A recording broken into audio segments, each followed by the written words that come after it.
Mengapa kita perawat selalu dikatakan sebagai pembantu dokter? Kopas.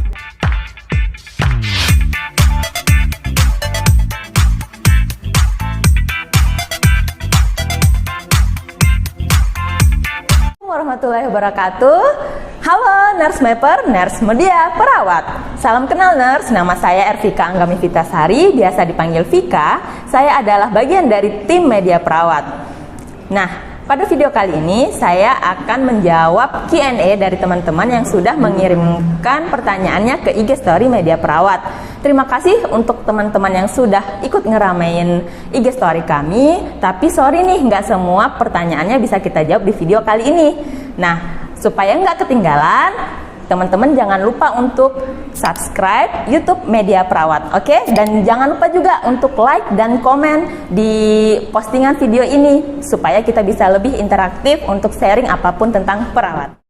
Oke guys, pertanyaan pertama dari Bro Adi Sajojo. Mengapa kita perawat selalu dikatakan sebagai pembantu dokter? Kopas dari asumsi masyarakat. Oke, sebenarnya mayoritas perawat sering diasumsi demikian karena kenapa? Kita lebih banyak mengerjakan pekerjaan kolaborasi atau tindakan kolaborasi yang harusnya dilakukan oleh seorang dokter. Sementara baiknya kita melakukan tindakan mandiri yang harusnya dilakukan oleh perawat gitu. Lanjut, pertanyaan yang kedua dari Sabriah Dwi, yaitu jika ada pasien pasang implan setelah itu mengalami sesak napas, itu penyebabnya apa ya Min? Itu bisa aja efek samping dari penggunaan KB. Karena nggak semua pasien mengalami hal itu, ada baiknya sebelum kamu memasang implan ataupun alat KB lainnya, konsultasi dulu kepada dokter ataupun bidan. Oke, lanjut ke pertanyaan Rizwan Dwi. Apa fungsi dari PPNI? PPNI berfungsi sebagai pemersatu, pembina, pengembang, dan pengawas keperawatan di Indonesia. Hal ini tercantum dalam bab 3 peran dan fungsi pasal 9 tentang Anggaran Dasar Persatuan Perawat Nasional Indonesia. Oke, nah seperti contoh kemarin guys, kasus yang sedang booming tentang Ratu Entok, pasti semua kalian tahu kan ya. Nah di sana kita bisa lihat dong yang selalu speak up itu adalah PPNI. PPNI yang ada di cabang di Medan kemarin ya. Nah, di sana kita bisa lihat tuh peran PPNI sebagai pelindung, pengawas, dan juga dia gimana caranya untuk menyelesaikan masalah tersebut. Walaupun kejadiannya di Sumatera Utara, tetapi kita bisa mengakses semua infonya ke seluruh Indonesia. Karena apa? PPNI dari cabang daerah sama PPNI pusat semua bersatu padu untuk memajukan atau melindungi profesi kita sebagai tenaga kesehatan yang profesional. Oke? Nice. Lanjut ke pertanyaan Ninafia. Kalau mau buka praktik mandiri harus pengalaman kerja maksimal berapa tahun sih Kak? Nah, untuk perawat vokasi pengalamannya itu sekurang-kurangnya 2 tahun. Tapi untuk perawat profesi pengalamannya sekurang-kurangnya juga 2 tahun. Dan lulusan program profesi nurse spesialis juga sama. Itu semua tercantum ya dalam buku pedoman praktik mandiri PPNI tahun 2017. Lanjut, pertanyaan dari Asmi Zailani 9. Apakah mahasiswa keperawatan harus memiliki alat-alat keperawatan sendiri? Tentu dong, kenapa? Soalnya kalau kita baru belajar nih ya, contoh baru belajar gimana cara Nancy gitu kan. Mungkin di kampus kita udah tahu nih, oh cara Nancy kayak gini. Tapi kalau untuk awal-awal, mahasiswa awal biasanya, aduh yang didengar tadi yang diastol atau sistol gitu kan ya. Nah kalau kita punya alat itu di rumah, kita bisa latihan tuh caranya, kita bisa belajar Nancy anggota keluarga kita gitu. Nah itu juga untuk alat-alat kesehatan kalian juga bisa nantinya beli di Medicam Nursing. Oke, semuanya lengkap di sana. Promo dikit boleh ya. Lanjut, pertanyaan dari NNPRTW 04. Ajarin hacking dong Kak. Boleh, nanti kita adain workshop khusus ya untuk itu. Lanjut, pertanyaan dari Delia_. Kak, Kan aku tahun ini sekarang mau kuliah di perawat. Mata kuliah yang kira-kira menyenangkan dan sulit. Tergantung sih ya. Ada beberapa mata kuliah yang kelihatannya sulit, tapi ada juga yang kelihatan menyenangkan. Contohnya anatomi fisiologi, di mana di sana nanti kalian akan belajar mengenai semua bagian dari kepala sampai dengan ujung kaki, ya. Soalnya kenapa? Di sana akan membahas anatomi fisiologi manusia itu seperti apa sih, dan karena anatomi fisiologi tersebut sangat erat dengan badan kita sendiri, kita juga bisa mengeksplor nantinya. Oh, ternyata ini loh namanya tekanan darah arteri gitu. Oh, ini loh namanya jugularis gitu kan. Nah, untuk pertanyaan mata kuliah yang sulit, ya tergantung sih. Kalau untuk saya pribadi, saya nggak suka sama biostatistik. Karena apa? Itu isinya kan hitung-hitungan semua gitu ya. Tapi balik lagi, passion kalian di mana gitu. Lanjut pertanyaan dari Anggi Noviade. Kapan sumpah perawat dibacakan, Kak? Nanti saat kamu wisuda atau saat kamu nanti mengambil program profesi nurse, akan dilakukan juga nanti akad sumpah nurse. Nah, di sana juga dibacain kok sumpah perawatnya. Pertanyaan selanjutnya dari Bambang_Prayogi. Pelatihan buat keperawatan onkologi cari di mana ya?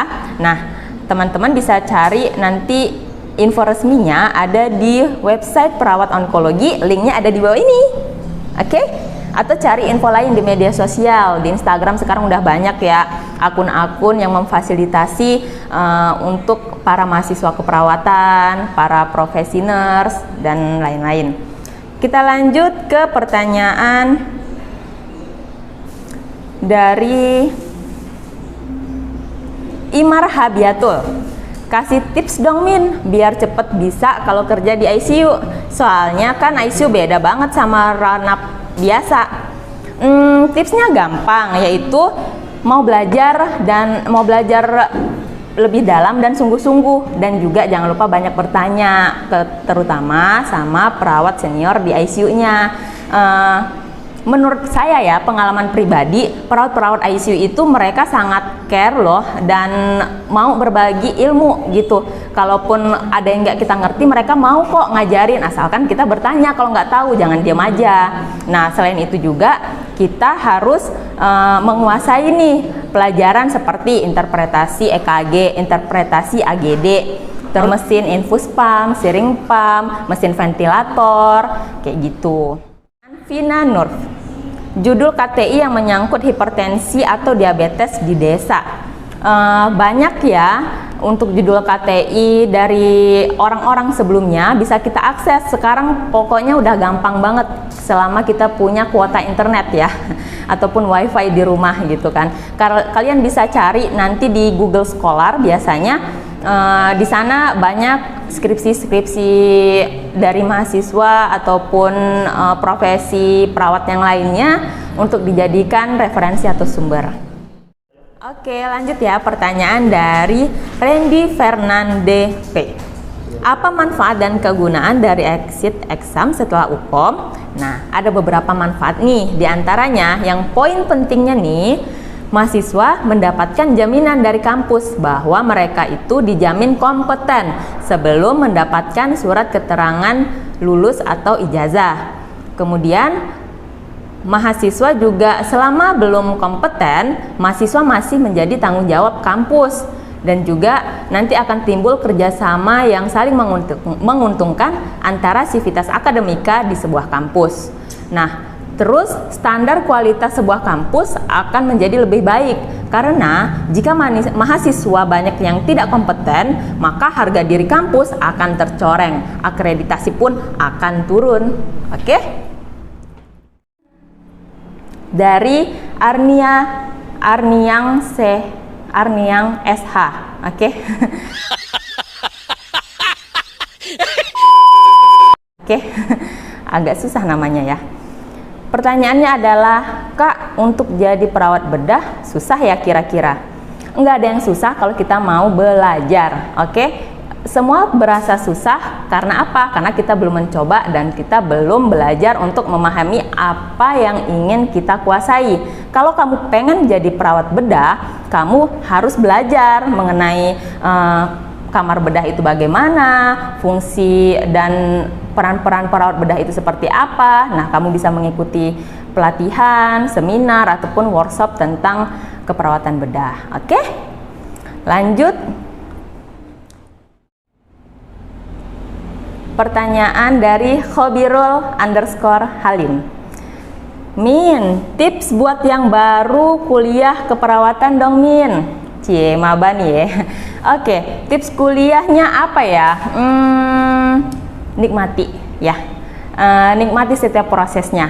Walaupun banyak dari teman-teman yang mungkin tadinya jurusan keperawatan bukanlah pilihan utama ya untuk bisa lanjut dari bangku SMA gitu kan. Cuman dari keperawatan nantinya teman-teman bakal banyak banget belajar, terutama untuk hal disiplin. Supaya nantinya saat kita bekerja menjadi seorang profesional, kita bisa menjadi orang yang disiplin gitu kan, tepat waktu, nggak datang dinas nggak telat kayak gitu. Jadi untuk kamu yang maba nih, pokoknya nikmati setiap prosesnya walaupun terasa berat. Nanti kamu akan merasakan hasilnya di suatu hari nanti. Oke?